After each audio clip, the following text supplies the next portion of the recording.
Et aussi, votre argumentaire, quelles sont vos impressions? Écoutez,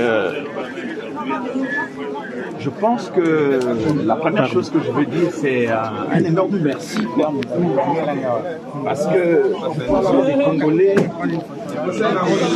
et beaucoup de Rwandais m'ont apporté un soutien important pendant toute cette période, qui n'était pas une période facile, parce que une grande partie des médias soumis au FPR, à Paul Kagame, m'a traité quasiment de négationniste avant même que je ne sois jugé. C'est-à-dire que la notion de la présomption d'innocence est complètement ignorée ici, parce que c'est la voix de Paul Kagame qui est importante. C'est-à-dire qu'en fait, on se retrouve en France dans une situation où c'est un dictateur africain qui est au pouvoir depuis 30 ans et qui a mis le Rwanda et la République démocratique du Congo en cours réglé, qui vient faire la loi et qui impose aujourd'hui sa loi à la France. Donc, j'espère que la justice française ne se laissera pas impressionner par ce diktat.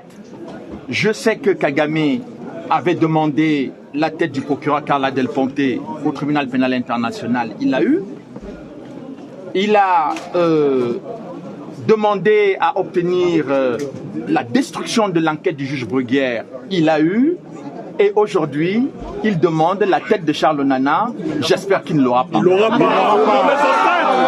l'aura pas. Concernant votre sécurité, dans tous les leçons des Congolais, il l'aura pas. Les menaces de mort, qu'est-ce que vous dites? Parce que les Camerounais, les Congolais et les Français, tous ceux qui vous soutiennent sont inquiets sur votre sécurité. Qu'est-ce que vous en dites? Bon, je leur dirais de ne pas être inquiets parce que, évidemment, mon avocat a déposé plainte pour menace de mort parce que le 13 juillet dernier, M. Paul Kagame a dit que des gens comme moi doivent mourir.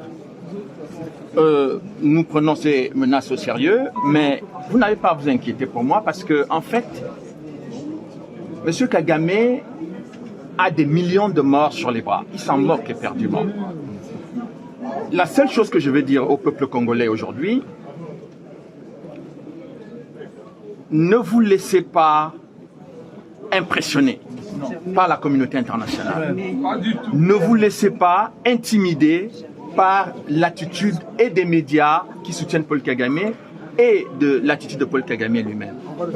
Il va falloir aujourd'hui que les Congolais comprennent que si ils laissent Paul Kagame faire, ce pays disparaîtra. Et c'est son objectif depuis 30 ans.